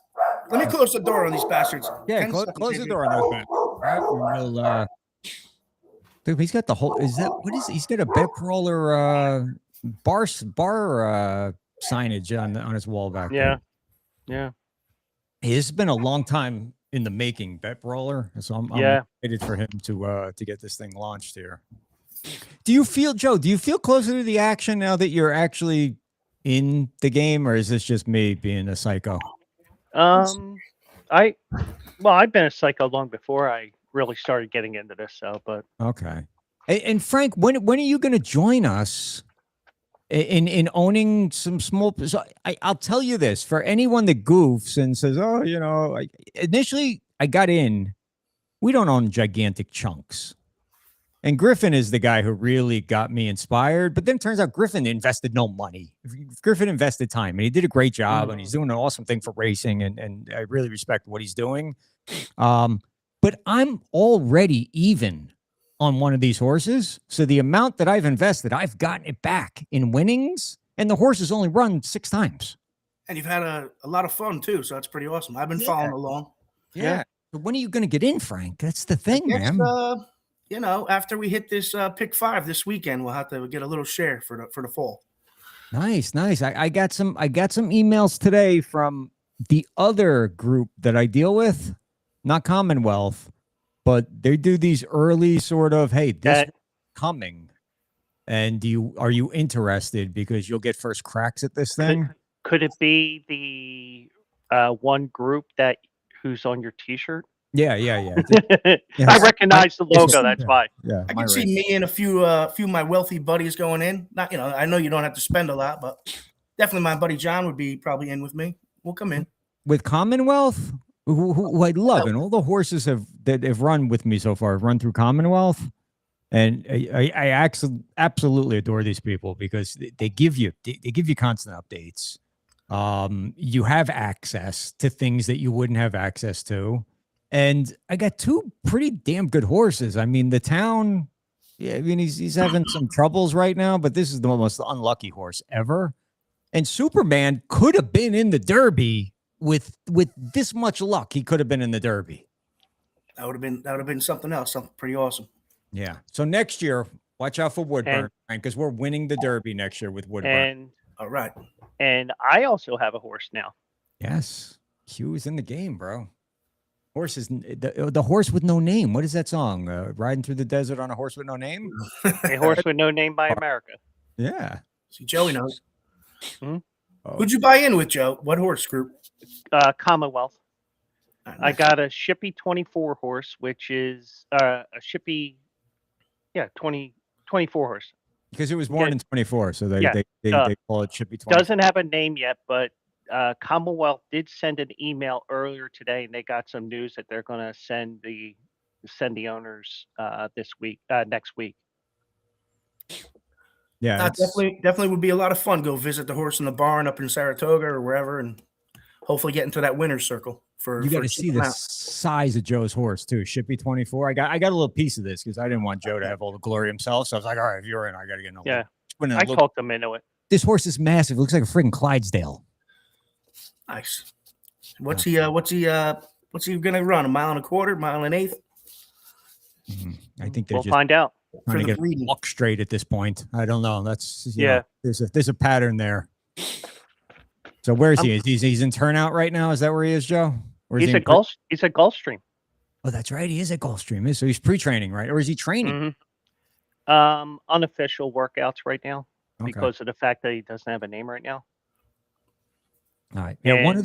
One of the coolest things I feel like we've done so far. Would you agree, Joe? Yeah, definitely. How were your guests this week? I didn't see Shrupp. How was it? Everything went good? Shrupp was good. There was some technical. Shrupp was great, but I'm a dope. So I'm 2 for 2 with interviews. If you remember the Jessica Paquette interview, that never played sound, and I kind of had my microphone muted when we were trying to finish over the phone. You're not allowed to interview anybody without Steven from now on, Joe. That's it. You need Luker to be there to make sure you're gonna get lots more chances, so that'll be good. Did you get Colmus with Defoe this morning, and then Defoe had Caton yesterday? And no, I'm gonna go back and take a look. I've been trying to finish all my work for the week so I can take off Friday, Saturday. So I've been hustling my estimates. It's my busy time of year. So beautiful, good money up, so that we can all hang in Saratoga this year with you, buddy. Sounds good. Yeah. So who do you like? Did you got some Oaks? I know you did. You looked at the Oaks, right? Who do you like? I just did the Oaks and Derby race, and tomorrow I'm going to wake up and do both cards. But I did the Oaks and the Derby. If you want to go through a little bit. Yeah. I mean, is that all right with you, Joe? This is your. I feel like I'm hijacking here, Joe. No. I'm happy to sit shotgun today. Well, Joey, I don't have that much to say, so we're going to need you to help out, pal. What do you want to go to the Oaks? Yeah, let's go to the Oaks. So tomorrow night, Frank. Now the Oaks goes off at what, like 8:30 tomorrow night, Joe? Is that correct? 8:40. 8:40. Frank, are you gonna be able to see straight by that time or no? You're gonna put your bets in long before the race goes off, I hope. Because Hey, you know what? I'm gonna go deposit my gangster wad down at the Meadowlands racetrack tomorrow at FanDuel. I'm gonna go down there at like noon and then come back. I'll probably start betting races in like race 3 or 4. And I heard the Oaks doesn't start till 8:30. Now they have night racing. They spread it out. It's like an hour in between each race. So I guess they're trying to milk us for every dollar. But hey, I'm happy it's on TV, so it's a beautiful thing. yeah, and but, wouldn't you rather be at home if it's an hour between each race as opposed to being at the actual track? No, definitely we can watch some baseball and do some grilling. Hopefully we get some nice weather. But, So what do you got? Break this Oaks down for us, because I picked my Oaks horses a little while ago, but it was handicapped for all of like 5 minutes for me. All right. Well, I don't got every horse in the race, but let's do Kentucky Oaks, mile and an eighth on the dirt. My best bet, I'm going to go with number 5, Meaning. He's got great workouts. He's 3 for 4 at the distance. It's his 3rd start off the layoff, so he should be able to fire a big race. And he has improving speed figures. And I also like the jockey very much, so that's going to be my best bet.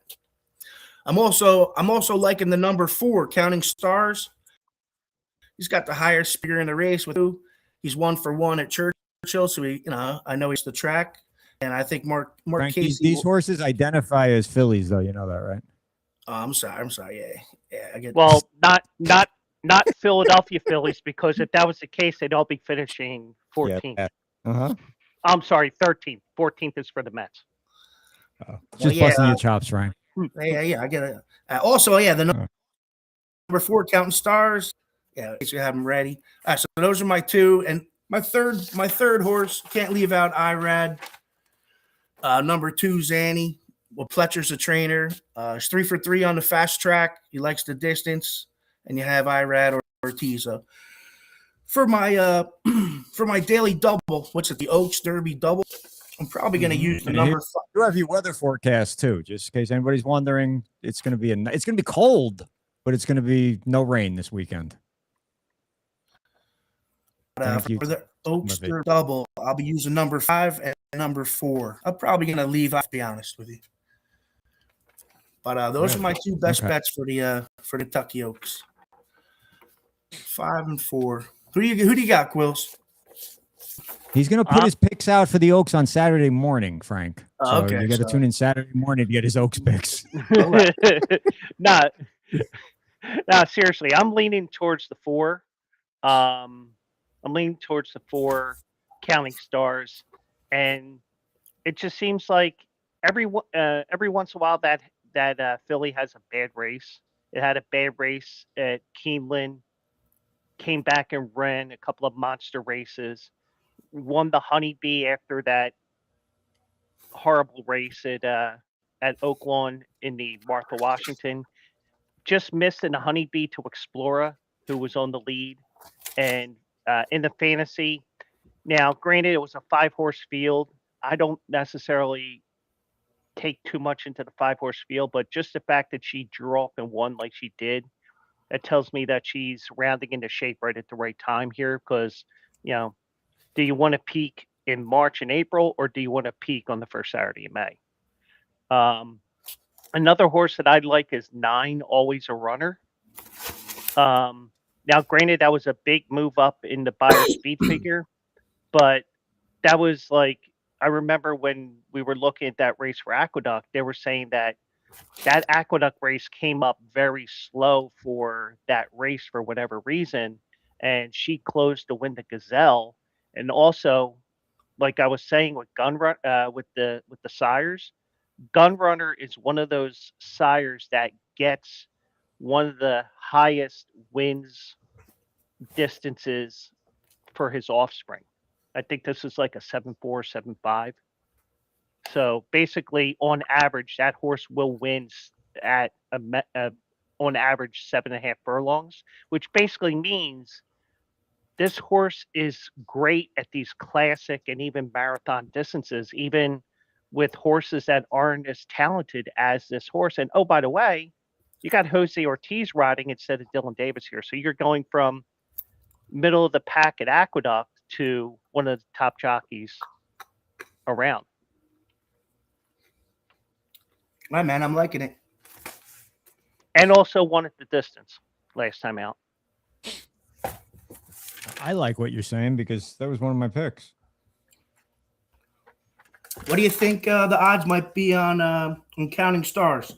Think he's going to Steven, get do bet? we have live odds on the Oaks, Steven? Can you pull those? Think he's going to get bet down? I doubt we'll get 8-1 on Counting Stars. Counting Stars as of right now is 10-1. Oh wow! Can you make that bigger, Steven, or no? Can you zoom it in, or there we go, like that? Yeah. So what are we currently? So that'll pay nice for our doubles, buddy. Mm-hmm. Beautiful. All right, cool. Good stuff, Steven. And he's pulling those right off of the Kentucky Derby website. So awesome. Yeah. How was Larry Comas? I met him on the airplane when I was flying to the Breeders' Cup one year. He's great, man. He's great. He's been at Parks the last 2 years for the Pennsylvania Derby. I didn't get a chance to talk to him, but I did get to talk to Dave Weaver, and he actually recognized me, which is a shocker. But I've been in fantasy football leagues with Dave Weaver. Not cool. Yeah, Weaver seems like a good dude, down to earth. Yeah. Yeah, Frank, Q's not long for us. Now he's hanging out with all these big shots, these racing big shots. You know,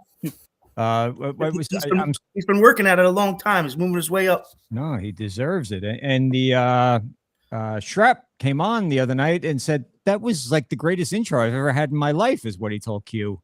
And he came shot out of a freaking cannon, didn't he? Yeah. He was great. Now, his internet was, and I don't mean to bash him for this, but his internet was a bottom maiden claimer at Parks. There's got to be no Wi-Fi in Kentucky. If you remember last year when we had Kaiten, she also was like remote somewhere outside of some dinner, and it was in out. We had to cut the interview short. She was good yesterday because she was, I guess, at home, Airbnb or home or wherever it is there. Yeah.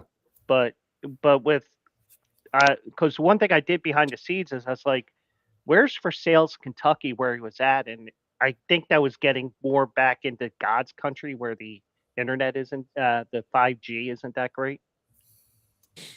Might be. I don't know. They might be on dial-up still. Frank, what is BC? Oh, the Breeders' Cup Betting Challenge. That's the biggest cash tournament in the United States of America. That is it. Okay. Yeah. Now, how did you get in that? Do you need to know somebody to get in it, or you just need a pile of cash? I just saw a video of all these horse player guys talking about how they're betting $10,000, and I'm like, this is for me.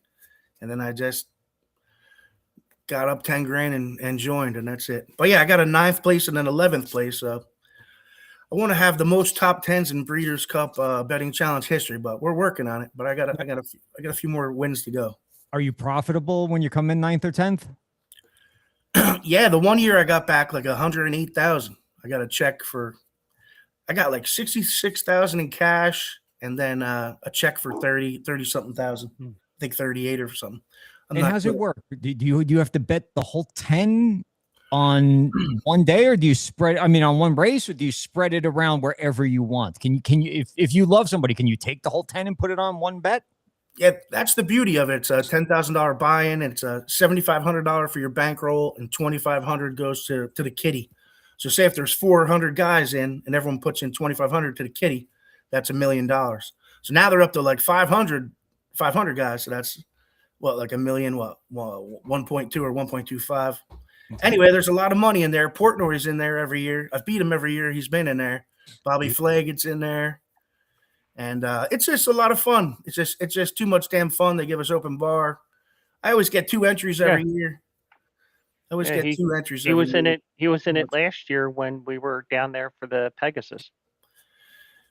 Yeah, no luck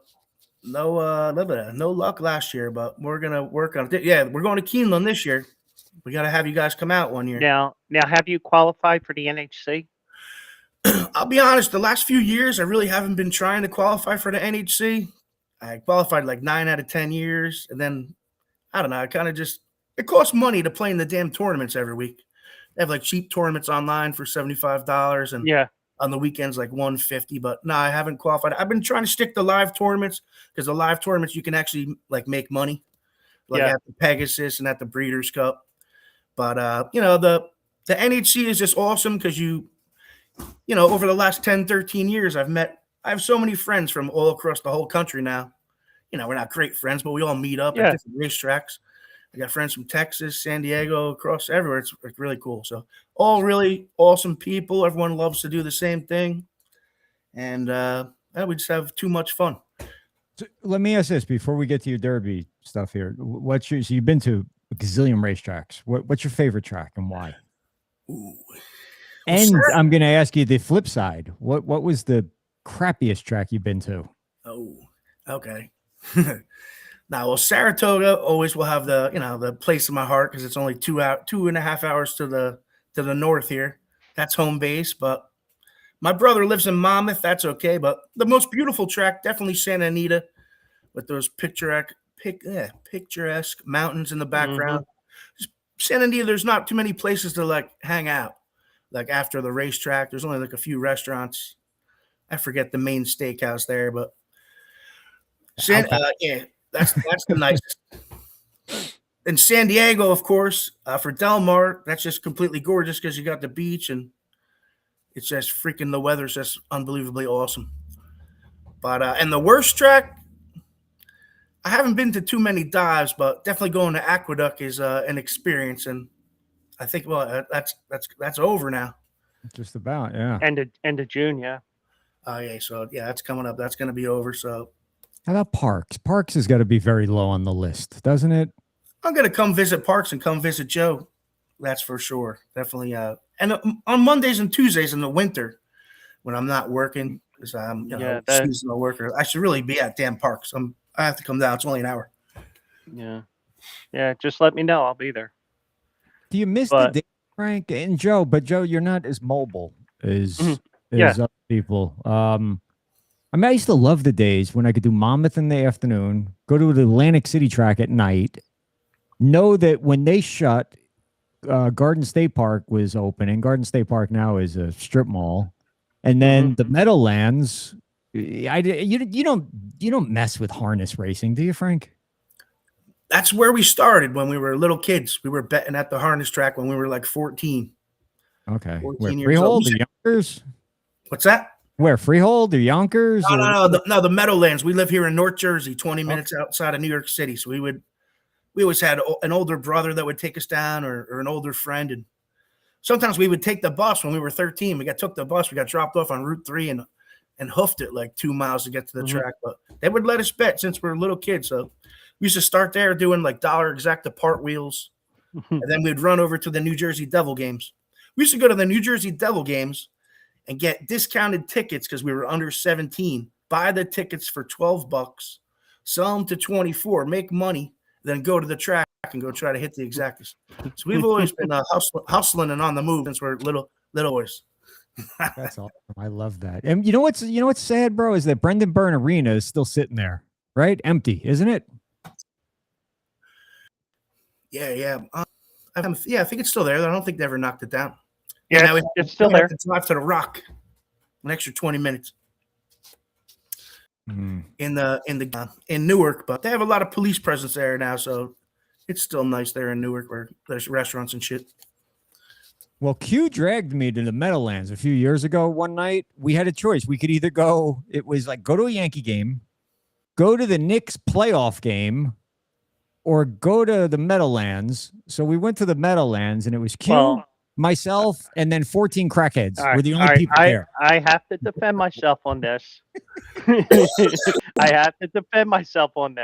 God. AJ looked at the prices and he said, "Oh, bleep no," or whatever else happened. But he made the decision. It's like, "Oh, what are we going to do?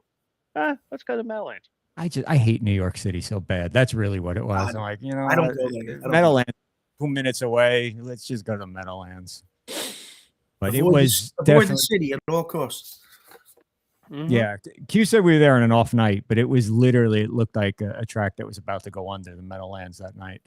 But that's I can imagine what the old grandstand would have been like. You know, that's actually a newer grandstand. But it was just fun hanging out with Q and doing what we did that night. Yeah.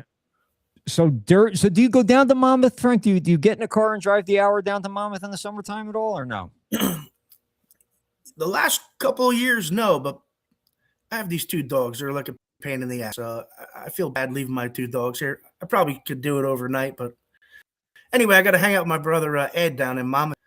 You know, we don't always hit it off so great. He's not listening to the show, so. But yeah, my brother Eddie lives in Monmouth, 2 minutes from the track, so I guess I should head down there once in a while. They have a lot of NHC tournaments, like once a month. There's an NHC tournament, so if you want to make it to the NHC, it's a good way because you can qualify on points. So I probably should just go down there for the day and just drive home at night. But I'll get down there. And who's your buddy that does the hockey? Luch. Yeah, Luch. Yeah. Luch, He's yeah. always down at Monmouth. So He's always at Monmouth. Eventually I'll be down at Monmouth. I'll probably run into Luch. I know. We're going to bring on our mystery guest now, Frank's brother, Ed. Come on, Ed. No, I'm just kidding. He's the one that taught me everything. You know how brothers are. We love each other, but then we like to fight a little bit. You know, so that's how it is. Yeah. Oh. You don't have brothers. You don't know. No, I have a brother. I have a brother, and he get along very well. I used to have 2. Now I have 1. So the other one didn't die. He's just dead to me. That's all. So you know how it is. I'm assuming that you and Ed might have sort of that same sort of love-hate relationship. You know, well, we both like to drink, and then we like to fight. So that's what happens. All right. But we always make up. We always make up the next morning. Frank, why don't you are, I was telling Defo this privately, like you got it going on because you crowdfund these events and everybody's into it. And so seeing how you can raise capital, this is a dream of mine, Frank. And I think it might be a dream of yours too. All right. What was the movie with Richard Dreyfuss? What was the name of that movie? The track movie? Let It Ride. Yeah, Let It Ride. I'll be honest. I never seen the damn thing. I seen like 10 minutes of it. Q, you've seen this movie, right, Q? No. Oh, it's epic. You guys got to go watch this tonight. I think it's called Let It Ride. Steven, can you check that for me? Richard Dreyfuss, probably from the early 80s, Let It Ride. But anyway, they would go to this bar right off the track. And, you know, like the bartender would take bets and whatnot. So I always dreamed about down in the Keys. And I know how much you love the Keys. Island Murata, opening up some sort of like sports bar, open, but where we're taking action. We're taking action at this place. That would be nice. That would be beautiful. That would be beautiful. And the movie, Luker says the movie's free to watch on YouTube. We'll Let It Ride. So yeah. There you go. Good job, Steven. Thank you. Maybe I'll watch it after the Sixers game tonight.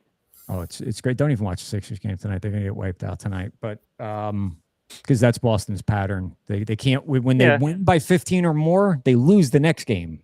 But then they come back and they win by 15 again. All right, so Frank, Derby, what are you thinking? Derby? Before we start the Derby, you like any bets tonight? Who are the Phillies playing, Q? They just started game 2 against San Francisco. They had a doubleheader today. Did they win game 1? Yep. Came from behind to score 2 in the ninth to win 3-2. The magic of Don Mattingly. Look at that. And just to let you know, I played a 4-leg single game parlay. 4 people get a base hit. Just like my pick 3s and pick 4s and pick 5s. 3 out of 4. Yeah. Sounds like my pick 5s lately. I've been playing pick 4s, pick 5s, pick 6s, and I hit them all but one. I haven't connected the dots yet. But it's coming. I'm gonna look while you're talking here. I'll give you something NBA tonight real quick, because that's my oh, here you go. You want something tonight? Take the Knicks. No, hold on. Let me hang on. Take Boston. That's what I would take. Boston. I take Boston against the Sixers tonight. Boston's gonna win. I don't know what are they minus? The game's in Philly, right, Joe? Yeah. So Boston is going to be -6.5. I like that. Boston -6.5 tonight in Philly. Celtics wrap it up tonight. I'll send it in. And you can go to Better. Anybody watching, scan the QR code and you get $200 in no sweat bets. It's broken down $100 a piece. You can bet 100. If you lose, they give you the money back. You bet another 100. You lose, they give you the money back. So you can't lose on your first two bets. Since we're giving out picks, I might as well give out one in the NHL tonight. Go ahead, do it. I'm going Anaheim to finish off Edmonton tonight. What's the score in that series? It's 3-2 Anaheim. Game 4, there was a controversial goal. Edmonton won Game 5, 4-1. I think, it's a dangerous play with a young team, but maybe they were playing, we can win this at home. Sounds Doesn't good. Edmonton have to win the Stanley Cup this year because the Panthers are out of it? Well, they don't have that. They don't have that. They don't have the Panthers to worry about this year because they didn't make it. They need to worry about themselves. And coming up tonight, guys, just real quick, all right? So 6 o'clock, kicking it back with Matt. 7 o'clock, you get the Carrick Rangers show. And at 8 o'clock, is there a Luch on ice, Steven? Do you know, yes or no? No, nobody knows. Luch on ice may or may not be on ice tonight. But, we got a jam-pack. So, Frank, let's get to your Derby picks. And I'll be back at 9. And Q's coming back at 9. Okay. It never ends here. No, it doesn't end. We're just getting started, Frank. You got big weekend ahead here. All right, the 152nd Kentucky Derby. Number 1, Renegade, would have been my best bet. But because nobody in the Kentucky Derby has won from the number 1 hole since 1986, since Ferdinand, I mean, I still like Renegade, but definitely not going to be my best bet here in the 1 hole. But my best bet is going to be number 18, Further Ado, trained by Brad Cox. He's got the highest speed figure in the race. He's 1-for-1 at Churchill.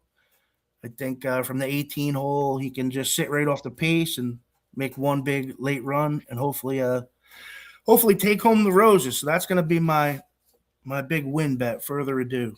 Frank, does the possible bounce scare you at all here? Because the last time he ran, well, not the last time, but he ran a really big number once, and then he came crashing back. He came crashing back to earth, but he still won the friggin' race. Yeah, he's not going to crash back to earth and win this race if that's the same scenario. Well, the good thing is it's the third start of the form cycle. So usually your third start is probably the best one.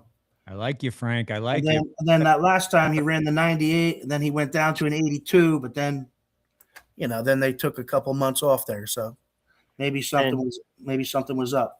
And look who beat Further Ado in that race at the Tampa Bay Derby, by the way. Puma. That's Joe's pick. He's been singing it. He's keeping his picks under wraps until Saturday morning, but he's been screaming from the top of his lungs for anybody that would listen. Well, that's 2 weeks. The Puma. Well, I don't want to be sitting there Saturday morning with the page on the screen. And it's like, oh, bleep, he's been scratched. I'm not putting it in.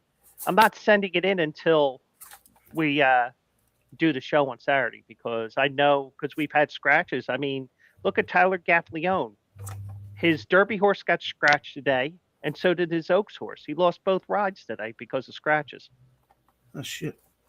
But now think, look, it frees up his weekend to go do some yard work or things like that around the house. You know what I mean? He's got other races to ride. I got one more horse I'm going to use on top. What you got? Number 12, Chief Wallaby, trained by Mott. He lost by half a length in the Florida Derby. He's been very consistent, all the way through. And I think he's going to appreciate the extra distance. And I'm looking for him to, to flip the script on Puma and Commandment. So that's going to be – I got to pick somebody. But, yeah, Chief Wallaby and Further Ado. I'm also going to throw in Renegade, but because I just can't leave out Irad and Pletcher, even though they're in the 1 hole. But I'm going to use them in pick 3s, pick 4s, pick 5s. But maybe for my main daily doubles, I will use Further Ado and Chief Wallaby. You got a live long shot that you like? You can take that down, Steven. I do have since we're talking Derby, I got $1 trifecta for anyone listening if you want to write it down. I got a dollar trifecta box with 6 horses. It's $120 bet. I got 1, 6, 8, 12, 15, and 18. So that's what I came up with. That's what I'm going to give all my friends. If any of my friends call me and say, Frank, who do we like for the Derby? I'm going to give them this $120 bet. I've hit a few tries, in the last few years for some other buddies. I didn't bet it. I gave them the damn try, then they win, sons of bitches, right? But so I always give away this try bet. So anyone listening, you should probably bet the try. And then my Kentucky Oaks Derby double. I like 3 horses in the Kentucky Oaks: the 2 Zanny, the 4 Counting Stars, the 5 Meaning. I probably should cross off the 2 Zanny and just narrow it down. So 2 horses in the Oaks and 2 horses in the Derby. So let's go Counting Stars and Meaning. So 4 and 5 in the Kentucky Oaks with Further Ado and Chief Wallaby. So that's going to be my official Kentucky Oaks Derby double. And that's pretty much all I got, man. Frank, what's the biggest score you ever made Derby day?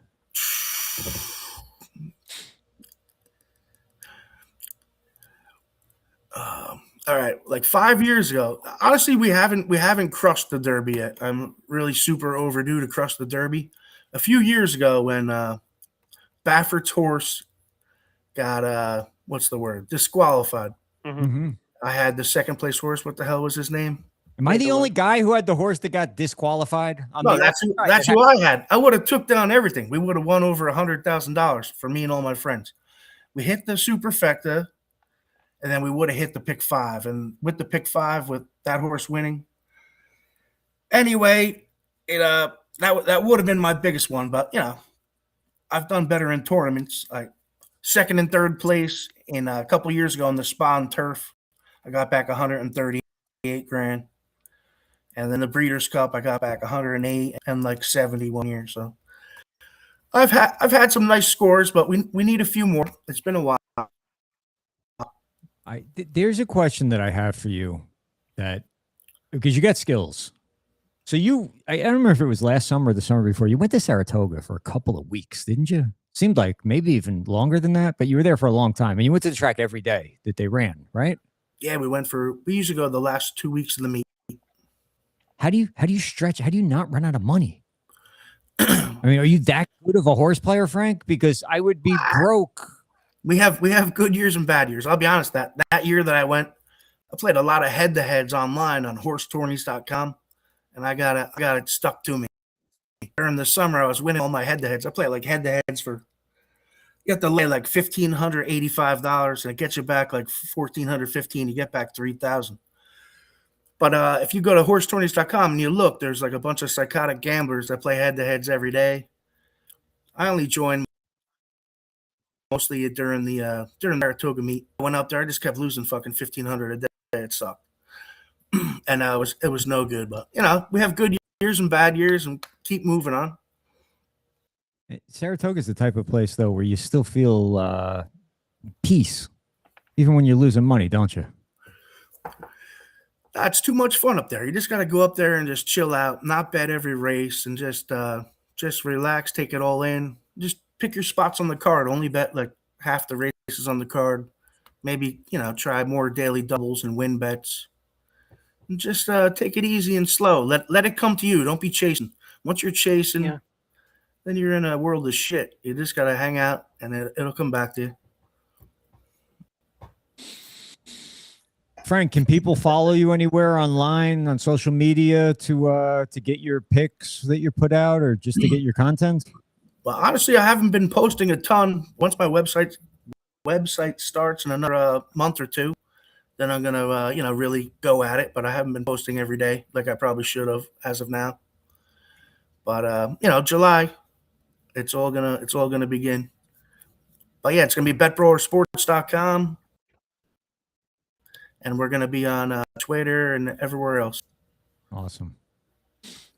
Joe, I got some nice T-shirts and merch and, whatever. We'll see what happens. We'll see where it goes. I'm going to hire some different handicappers. And see what's up. We'll see where it takes me. But definitely, it's been a dream of mine to always be a tout. For what reason, I don't know. But when I was a kid, I used to call the Daily News, trying to, see how much I can rent the advertising space for. So now that I'm 50, let's do it. I'm on the bucket list. Yeah. I love it. He's got it in him. He's got it in him, Q. Yeah, he does. Bet Brawler's we're gonna be riding Bet Brawler's coattails here eventually here pretty soon. Yeah. I can feel it. And it's gonna end us up in a bar that we own, the Bet Brawler Sports Bar in Island Murata. And Frank's gonna be he's gonna be out on his boat catching marlin and I hope so. After we win the Breeders' Cup, then we can buy the boat. He's gonna be buying horses from Commonwealth just flat out. Like, how many shares? I'll take them all. Boom, done. All right, horses off the board the minute after they put it up. Yeah, one day. Frank, thanks for joining us, man. We appreciate it so much. Best of luck this weekend.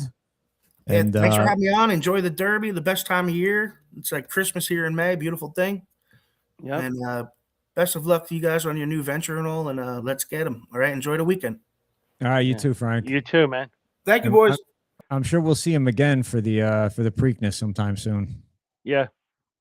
Oh. All right. So what can everybody expect on Saturday morning out of us? Is it all right if I sit in with you again? I feel like I took your whole thing over tonight, but I apologize. No problem. No problem. I will be in the driver's seat and we'll look over the race. Some final thoughts on the race. Maybe we sneak in another race or two if we have the time, and get some winners. I like winners, buddy. Is my keepsake running this week too, or no? She's supposed to run on Saturday? I think she's in a Gulfstream on Saturday. I don't even know. I don't even know when my horses are running. I'm so consumed with. I didn't see any alerts because I have all the alerts set up. Just to let you know, today in the 11th race, even though I should just tell you, just go to qnaracing.com. Mm-hmm. I do have a